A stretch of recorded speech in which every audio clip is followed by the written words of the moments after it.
الآب والابن والروح القدس وتآمين.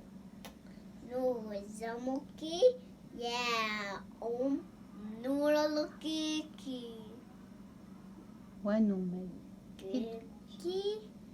يدها زرع عيسى مريم والتي تلا نكي التي لنا خلص آلم أتى خلص أنفسنا بمجد لك يا سيدنا ومملكنا سيد فخر رسل للشهداء تليل بالسكين ثبات كنائس غفران عطايا بشر بالثالوث أقدس لاهوت واحد نسجد له نعظمك يا رب ارحم يا رب ارحم يا رب بارك آمين في آب والابن والروح القدس.